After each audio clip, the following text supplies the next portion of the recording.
शिक्षक साथियों नमस्कार। इस वीडियो में हम देखेंगे डीजीगो पोर्टल पर आप किसी वेंडर को पेमेंट कैसे करेंगे, बिल कैसे लगाएंगे। इस जानकारी को हम यहाँ पर देखते हैं तो आप किसी ब्राउज़र पर सर्च करें डीजीगो। जैसे ही हम सर्च करते हैं पहला ऑप्शन जो यहाँ पर प्रदर्शित होता है इस पर आप क्लिक कर दें। इस पर जैसे ही क्लिक करेंगे तो लॉगिन के लिए ऑप्शन उपलब्ध होता है। क्योंकि आपको बिल लगाना है, वेंडर को पेमेंट करना है, तो यहाँ पर मेकर की आईडी पासवर्ड से आपको लॉगिन करना होगा। मेकर बिल जनरेट करते हैं, चेकर बिल को अप्रूव करते हैं तो वेंडर को पेमेंट हो जाता है। तो यहाँ हम लॉगिन कर लेते हैं मेकर की आईडी और पासवर्ड से। तो मेकर की आईडी पासवर्ड लिखें, कैप्चा फिल करें, लॉगिन पर क्लिक कर दें। अब जैसे ही आप मेकर की लॉगिन आईडी पासवर्ड से डीजीगो पोर्टल को लॉगिन करते हैं पेज ओपन होता है। अब आप बिल लगाना चाहते हैं, वेंडर को पेमेंट करना चाहते हैं तो यहाँ माय मॉड्यूल पर आपको क्लिक करना होगा। माय मॉड्यूल पर आप क्लिक करते हैं, अगला पेज यहाँ पर ओपन होगा। अब लेफ्ट साइड में कुछ ऑप्शन ओपन हुए हैं। यहाँ आप देखें मैनेज फंड डिसबर्समेंट का जो ऑप्शन है इस पर आप क्लिक कर दें। यहाँ पर बड़े ही सरल ढंग से आपको बताया जाएगा किस प्रकार से आप बिल यहाँ पर जनरेट करेंगे। अब जैसे ही मैनेज फंड डिसबर्समेंट पर आपने क्लिक किया, नीचे आप देख रहे हैं फंड डिसबर्समेंट, इस पर आप क्लिक कर दें। इस पर जैसे ही क्लिक करेंगे तो अब यहाँ पर आप देखें कुछ जानकारियाँ हमें यहाँ पर फिल करना है। सबसे पहले उस वेंडर को सर्च करना है जिसको आप पेमेंट करना चाहते हैं। फाइनेंशियल ईयर यहाँ पर सिलेक्ट है, एंटिटी और डीडीओ यहाँ पर सिलेक्ट है, नेचर ऑफ पेमेंट आपको सिलेक्ट कर देना है। तो वेंडर यहाँ पर आप सिलेक्ट करें। अब टाइप नीचे जो ऑप्शन दिया गया है यहाँ आप क्लिक करेंगे तो वेंडर पेमेंट यहाँ पर ऑप्शन शो होगा, इस पर आप क्लिक कर दें। इस पर क्लिक करेंगे, पेमेंट मोड वेंडर सिलेक्शन, यह पहले से क्लिक है। वेंडर बाय क्रिएट बाय मी, जो आपके द्वारा यदि वेंडर कोई बनाया गया उसे सर्च करना चाहते हैं तो क्रिएटेड बाय मी पर क्लिक रहने दें।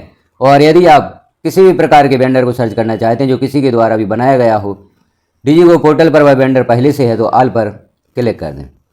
ऑल पर क्लिक करें और जो वेंडर लिखा हुआ है, चौकोर खाना बना हुआ है, इसके बगल में सर्च का ऑप्शन है, सर्च पर आप क्लिक कर दें। अब यहाँ आपको वेंडर सर्च करना है। वेंडर टाइप, वेंडर दो प्रकार के ज़्यादातर बनते हैं, पर्सनल और कॉमर्शियल। अब वेंडर पर्सनल है या कॉमर्शियल है यह आपको सिलेक्ट करना है। जैसे पहले हम पर्सनल सेलेक्ट कर लेते हैं, स्टेट सेलेक्ट करें। यहाँ पर जिस स्टेट से आप हैं तो मध्य प्रदेश हम सेलेक्ट करते हैं। डिस्ट्रिक्ट आपको सेलेक्ट करना है तो जो आपका डिस्ट्रिक्ट है उस डिस्ट्रिक्ट को यहाँ पर सिलेक्ट करें। जैसे हम यहाँ पर सागर डिस्ट्रिक्ट सेलेक्ट करते हैं। वेंडर यूनिक कोड, यदि वेंडर यूनिक कोड है आपके पास तो वेंडर यूनिक कोड लिखें, या वेंडर के नाम से भी आप सर्च कर सकते हैं।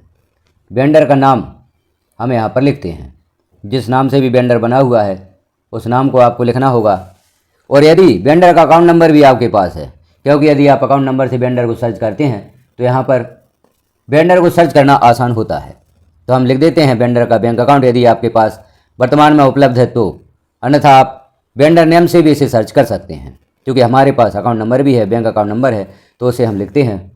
अब हमने वेंडर का अकाउंट नंबर भी लिख दिया और यहाँ पर यदि आप इंक्लूड ऑलरेडी पेड वेंडर्स भी सिलेक्ट कर देते हैं तो वेंडर को खोजने में आसानी होती है। जैसे ही आपने इंक्लूड ऑलरेडी पेड वेंडर्स पर क्लिक किया तो यहाँ पर वेंडर सर्च हो गया है, नीचे आप देख रहे हैं।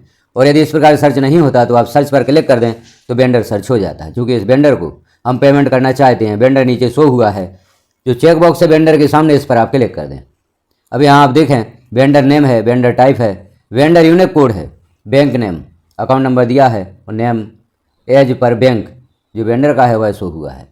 अब यहाँ पर आप देख लें वेंडर टाइप आपने सिलेक्ट किया है। यदि पर्सनल से वेंडर सर्च नहीं होता तो यहाँ आप कॉमर्शियल भी सिलेक्ट कर सकते हैं, क्योंकि यह वेंडर पर्सनल से सर्च हो गया है। वेंडर सर्च हो गया, ओके पर आप क्लिक कर दें। अब यहाँ एक मैसेज होगा, fund already disbursed for vendor, अर्थात पूर्व में आप वेंडर को पेमेंट कर चुके हैं, फंड डिसबर्स कर चुके हैं। क्या आप इसे फिर से फंड डिसबर्स करना चाहते हैं या पेमेंट करना चाहते हैं तो एस पर क्लिक कर दें। एस पर क्लिक करेंगे, यह वेंडर यहाँ पर ऐड हो जाता है। अब यहाँ आपको पेमेंट करना है तो सबसे पहले एक्टिविटी सर्च करें, किस मद का पेमेंट आप करना चाहते हैं। तो जो एक्टिविटी का चौकोर खाना बना हुआ है इसके साइड में सर्च का ऑप्शन है, सर्च बार है, इस पर आप क्लिक कर दें। अब यहाँ आप उस मद को सर्च कर लें। तो जैसे हम यहाँ पर सर्च करते हैं बाल सभा, आप देखें यहाँ हम लिखेंगे बाल सभा। जैसे हमने लिखा तो नीचे आप देख रहे हैं बाल सभा, इस पर आप क्लिक कर दें। इस पर क्लिक करते हैं, सिलेक्ट हो जाता है, ओके पर आप क्लिक कर दें। यहाँ बाल सभा प्रदर्शित हुआ है और एलोकेट बजट भी शो हुआ है। बाल सभा का बजट जो आपके पास है वह यहाँ पर शो हुआ है। फंड डिस्बर्स टिल डेट, क्या आप इस बजट से कुछ खर्च कर चुके हैं? तो यहाँ पर कुछ खर्च नहीं किया है। आगे आपको लिखना है लेटर या ऑफिस ऑर्डर नंबर। यहाँ पर जो भी लेटर या ऑफिस ऑर्डर नंबर है उसे आप लिख देंगे। सैंक्शन डेट यहाँ पर प्रदर्शित हो रही है। अब नीचे आपको एक्सपेंस टाइप सेलेक्ट करना है। एक्सपेंस टाइप हम कैपिटल या रेवेन्यू यहाँ पर सेलेक्ट कर सकते हैं। तो जैसे यहाँ पर हमने कैपिटल सेलेक्ट कर दिया। अब आपको जो बिल है, बिल को अटैच करना है। तो नीचे आप देख रहे हैं अटैच फाइल्स, इस पर आप क्लिक करेंगे। इस पर जैसे ही क्लिक करेंगे यह विंडो ओपन होगी। ब्राउज पर आप क्लिक कर दें। ब्राउज पर क्लिक करते हैं तो आप गैलरी में पहुंचते हैं। गैलरी से आपको है बिल यहाँ पर सेलेक्ट करना है, जो बिल आप यहाँ पर लगा रहे हैं। तो देखें जैसे यह बिल है यहाँ पर प्रदर्शित हो रहा है। आप गैलरी पर क्लिक करके गैलरी से भी बिल देख सकते हैं। तो यहाँ पर आप देखें, क्लिक करें, यहाँ पर जहाँ भी वह बिल प्रदर्शित होता है, जैसे यह बिल प्रदर्शित हो रहा है, इसे आप सिलेक्ट कर सकते हैं। इस बिल को हम बाद में देख भी सकते हैं। जैसे अपलोड पर क्लिक कर दिया। अब आप देखना चाहते हैं कि आपने 1000 रुपये का जो बिल लगाया है वह सही लगाया है, जिस बिल को आप लगाना चाहते थे। तो नीचे इमेज जो लिखा हुआ है इस पर आप क्लिक कर दें। यह बिल डाउनलोड हो जाता है, ओपन करके आप देख लें। तो यह है क्या वही बिल है? तो हम देख रहे हैं राशि, यह वही बिल है जिसे हम लगाना चाहते थे। आप बैक करें, यहीं पर हम पहुंचते हैं। इस बिल को आप ऐड कर दें। ऐड पर हम क्लिक करते हैं। सिलेक्ट लेजर, यहाँ पर लेजर हमें सेलेक्ट करना है। साइड में हम देखें लेजर बाल सभा आप सेलेक्ट करेंगे और ऐड पर क्लिक कर देंगे। अब यहाँ पर हमें राशि ऐड करना है। जितनी भी राशि का बिल है ऐड पर आप क्लिक करेंगे। अब यहाँ आपको वह राशि लिख देना है। राशि लिख देते हम, जितनी भी राशि का आपका बिल है, और राशि लिखने के पश्चात आपको ओके पर क्लिक कर देना है। तो यहाँ राशि सिलेक्ट हो जाती है। नरेशन में आपको लिखना है किस मद का आपने बिल यहाँ पर सबमिट किया है। तो बाल सभा लिख देते हैं और वैलिडेट पर आप क्लिक कर देंगे। वैलिडेट पर क्लिक करते हैं तो यहाँ पर एक और ऑप्शन प्रदर्शित होता है सबमिट का। अब आप सबमिट पर क्लिक करेंगे। Do you want to disburse fund, यह मैसेज शो होता है। यस पर क्लिक कर दें। यस पर क्लिक करेंगे, एक और मैसेज शो होगा, request submitted successfully for checker, नाम दिया हुआ है। इन्हें यह बिल भेज दिया जाएगा। ओके पर आप क्लिक कर दें। तो इस प्रकार से आप बिल यहाँ पर जनरेट करेंगे और वेंडर को पेमेंट करेंगे। अब यह बिल चेकर को भेज दिया गया है। चेकर या अप्रूवर, आपके विद्यालय में यदि 2 आईडी से कार्य हो रहा है तो एक मेकर होंगे, एक चेकर होंगे। मेकर बिल जनरेट करेंगे और चेकर उस बिल को अप्रूव करेंगे तो यह पेमेंट वेंडर को हो जाता है। यदि आपके विद्यालय में 3 आईडी से कार्य हो रहा है, पहले मेकर होंगे, दूसरे वेरीफायर होंगे और तीसरे अप्रूवर होंगे।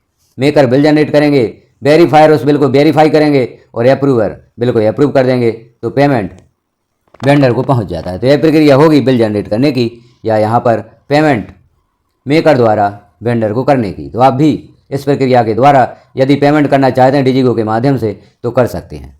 जानकारी कैसी लगी आपको कमेंट में एक बार अवश्य बताएं। चैनल पर पहली बार हैं तो चैनल को सब्सक्राइब कर लें, बेल आइकन को क्लिक कर ऑल पर प्रेस कर दें ताकि इस प्रकार की महत्वपूर्ण जानकारियाँ आपको नोटिफिकेशन के रूप में प्राप्त हो सकें। इस प्रक्रिया के पश्चात अब चेकर को अपनी लॉगिन आईडी पासवर्ड से लॉगिन करना होगा और इस बिल को अप्रूव करना होगा। यह पेमेंट वेंडर को 24 घंटे या 2-3 दिन बाद वेंडर के अकाउंट में पहुंच जाती है।